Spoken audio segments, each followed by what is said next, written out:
તો આ રૂઆબ છે કે આપણે બારે ફોડી લેશું, પરંતુ શિક્ષક જેને ગુરુ કહેવાય છે તેમના નામે કાળો ચાંદલો થઈ રહ્યો છે.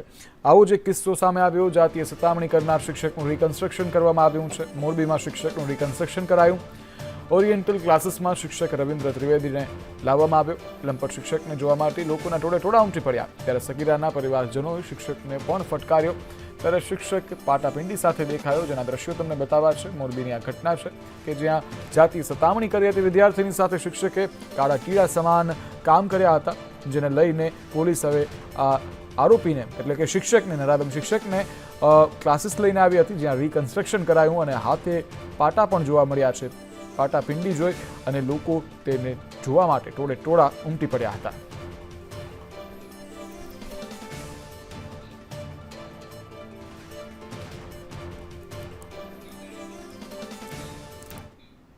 તો પંચમહાલમાં પ્રતિબંધિત પ્લાસ્ટિકનો જથ્થો ઝડપાયો છે. પ્લાસ્ટિકનો 5000 કિલોથી વધુનો જથ્થો ઝડપાયો છે. અંદાજે 2 લાખનું પ્રતિબંધિત પ્લાસ્ટિક ઝડપાયું. શહેરના રોહિતવાસમાંથી પ્રતિબંધિત પ્લાસ્ટિક ઝડપાયું. વીર પ્લાસ્ટિકમાંથી ઝડપાયો હતો આ પ્લાસ્ટિકનો જથ્થો. ડીએસઓ અને મામલતદારના ચેકિંગમાં આ જથ્થો જે છે હાથે ચડ્યો હતો. एक लोकेशन पे हम यहाँ आए हैं जहाँ हमें तकरीबन 5000 किलो से ज़्यादा सिंगल यूज़ प्लास्टिक जो कि प्रतिबंधित है बरामद हुआ है, जिसमें प्लास्टिक के कप्स हैं, स्ट्रॉज हैं, चम्मच हैं और जो थर्मोकोल के प्लेट्स हैं वो सारे बरामद हुए हैं. तो इनको हमने रख लिया है, सीज कर लिया है और बाकी ये कार्रवाई हमने इस पर शुरू कर दी है.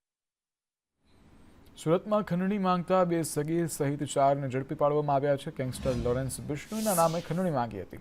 ડિંડોલીમાં વેપારી પાસેથી 50 લાખની ખંડણી માંગી હતી. ટ્રાન્સપોર્ટ વેપારીને મારી નાખવાની ધમકી આપી હતી. સુરત શહેર એસઓજીએ 4 આરોપીઓને હાલ ઝડપી પાડ્યા છે, જ્યારે વેબ સિરીઝ જોઈ રૂપિયા પડાવવાનું તરકટ રચ્યું હતું. એક આદિત્ય ગોડ કરીને જે વ્યક્તિ છે એની પાછળ બાઇક લઈને આવ્યો ને પ્લાસ્ટિકની એના મસ્તક ઉપર ગન મૂકીને એને કીધું ભાઈ કાલે 25 પેટી તૈયાર રાખજે. અને ત્યારબાદ એક ચાલુ ફોન હતો અને ફોનમાં એક વૈભવ રાજપૂત કરીને છે, જેણે એના ફોનમાં પણ કીધું કે તું તૈયાર રાખજે એમ કરીને ધમકી આપી. તો નકલીનો ધમધમાટ હજી પણ અટક્યો નથી. કડીમાં નકલી ઘી પકડવાની ઘટના સામે આવી છે. નકલી ઘી પકડાયું છે. ફૂડ વિભાગે ઘીના નમૂના લીધા હતા, જે ફેલ થયા છે. દાવત બ્રાન્ડથી ચાલતો હતો આ નકલી ઘીનો વેપાર, જ્યારે ઘીના નમૂનામાં ફોરેન ફેટની હાજરી જોવા મળી છે. 12 નવેમ્બરે મહેસાણા ફૂડ વિભાગે રેડ પાડી હતી, ત્યારે 1.24 કરોડનો નકલી ઘીનો જથ્થો ઝડપાયો હતો. ફૂડ વિભાગે ઘીનો જથ્થો હાલ સીઝ કરી છે અને કાર્યવાહી આગળની હાથ ધરી છે.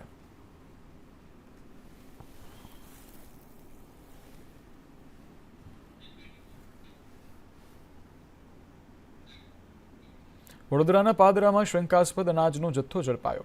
વડુમાં ICDS યોજના માટેનો સરકારી અનાજનો જથ્થો ઝડપાયો. વાહનમાંથી 27,975 રૂપિયાનું શંકાસ્પદ અનાજ ઝડપાયું છે. પોલીસે વાહન ચાલક મનહર પરમારની પૂછપરછ કરી. માતૃશક્તિ બાલશક્તિ નામે સગર્ભા મહિલાને અનાજ અપાયું છે. આંગણવાડીમાં મહિલાઓ અને બાળકોને અપાય છે અનાજ, ત્યારે ICDSના અધિકારીઓએ આગળની કાર્યવાહી હાથ ધરી છે.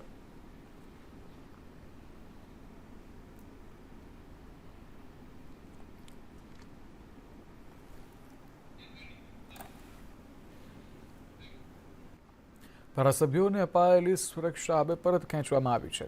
જી હા, 20 ધારાસભ્યોને અપાયેલી સુરક્ષા છે તે પરત ખેંચવામાં આવી છે. ગૃહ વિભાગ દ્વારા સમીક્ષા બાદ આ નિર્ણય લેવામાં આવ્યો છે.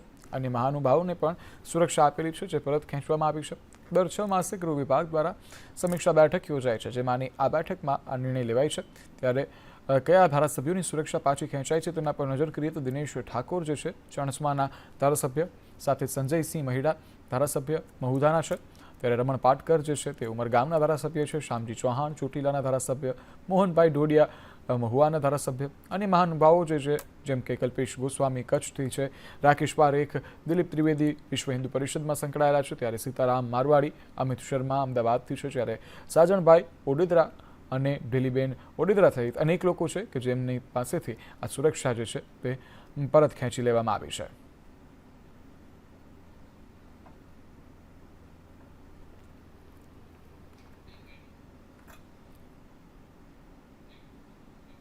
માતરના પૂર્વ ભાજપ ધારાસભ્ય કેસરીસિંહે સંગઠનને આડે હાથ લીધું.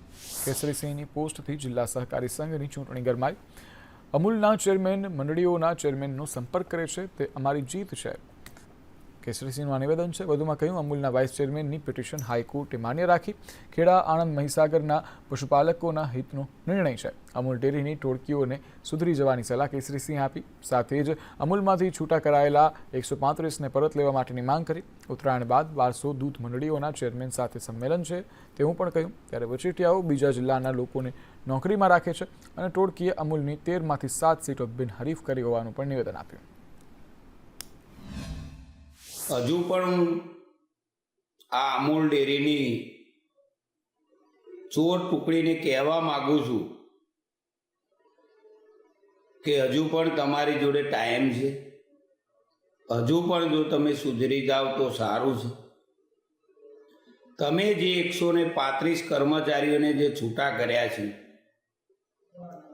2015ની અંદર ડિરેક્ટર તરીકે આ ચેરમેન શ્રી વિપુલભાઈ જ પણ હતા અને આ 9 વર્ષ પછી આ વિપુલભાઈને એવું લાગ્યું ચેરમેન બન્યા પછી કે આ ખોટી ભરતી થઈ છે એ કરી વાદ વિવાદમાં એક બીજા ડિરેક્ટરોને આવી અને આ મારા 135 કર્મચારીઓને જ્યારે છૂટા કર્યા છે ત્યારે તમારા લાગતા વળગતા હોય આ જે અમૂલની ચોર ટોળકી ગામે ગામ જે ફરી રહી છે ટોળકીના અંગત લાગતા વળગતાઓને પણ તમે આ 135થી ઘણા બધા લોકોને તમે પરત લીધા છે એ પણ અમારી જોડે માહિતી છે.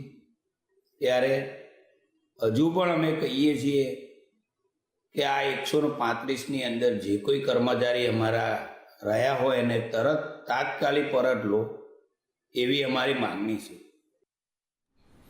બાંગ્લાદેશમાં હિન્દુઓ પર અત્યાચાર મુદ્દે શંકરાચાર્યની પ્રતિક્રિયા સામે જોવા મળી રહી છે. ગોધરામાં જગતગુરુ શંકરાચાર્ય સદાનંદ સરસ્વતીજીની પ્રતિક્રિયા સામે આવી. શંકરાચાર્યએ કહ્યું, બાંગ્લાદેશમાં નિર્દોષ હિન્દુઓને મારવામાં આવી રહ્યા છે. હિન્દુઓ પર થતા અત્યાચાર અટકવા જોઈએ. ભારતે બાંગ્લાદેશ સરકાર સાથે વાત કરવી જોઈએ. સાથે જ કહ્યું કે ગુરુવંદના કાર્યક્રમમાં હાજરી આપવા આવ્યા હતા. શંકરાચાર્ય સાથે જ કહ્યું કે માતા પિતાને બદલી ન શકાય તો ધર્મને કેવી રીતે બદલાય. करवानी जो बात है, हाँ, उस पर अंकुश लगाने की बात है. भारत के संविधान के अनुसार सभी को भारत में रहने का अधिकार है. जिसके पास आधार कार्ड है वो भारत का नागरिक है, तो रहने से तो संविधान के अनुसार कानूनन कोई रोक नहीं सकता है. लेकिन हमारे खिलाफ हमारा भोजन करके हमारी धरती में रह करके हमारे विरुद्ध ही जो षड्यंत्र होता है उसके विरुद्ध हम लोगों का ये प्रचार अभियान है. બોટાદ જિલ્લા ડાયમંડ એસોસિએશન દ્વારા હીરા ઉદ્યોગ સાથે જોડાયેલા કારખાના માલિકો સાથે મિટિંગ યોજવામાં આવી છે. આગામી દિવસોમાં હીરા ઉદ્યોગમાં ચાલતી મંદીને લઈ રત્ન કલાકારો જે ખરેખર જરૂરિયાતવાળા છે તેમને મદદ પૂરી પાડવા માટે ખાસ આયોજન કરાયું છે. જેમ્સ એન્ડ જ્વેલર્સ મુંબઈ તેમજ ડાયમંડ એસોસિએશન બોટાદના સહયોગથી કીટ આપવા અંગે ચર્ચા કરાઈ. સાથે હીરા ઉદ્યોગમાં મંદીના કારણે રત્ન કલાકારો અન્ય વ્યવસાયમાં જોડાતા હોવાથી સરકારે હીરા ઉદ્યોગને ઊભા કરવા સહાય આપવી જોઈએ. ડાયમંડની અંદર જોઈએ ને તો ખરેખર બહુ કફોડી સ્થિતિ આવેલી છે. એની અંદર કારીગરોને રોજીરોટી પણ નથી મળતી. અને બીજું કે હીરાની અંદરથી આજની તારીખમાં 50% કારીગરો દિવાળી પછી બીજા કામ ઉપર ચડી ગયા છે, જે હીરાની અંદર આવા રાજ્ય પણ નથી. અને એની પરિસ્થિતિની અંદર ઘર એને ચલાવવો અત્યારે મુશ્કેલીમાં પણ છે. Gems and jewellery national relief foundation મુંબઈથી 50 લાખ રૂપિયાની એક સહાય આવી છે. બોટાદ જિલ્લા ડાયમંડ એસોસિએશન વતી 15 લાખ રૂપિયા ફંડ ભેગું કર્યું.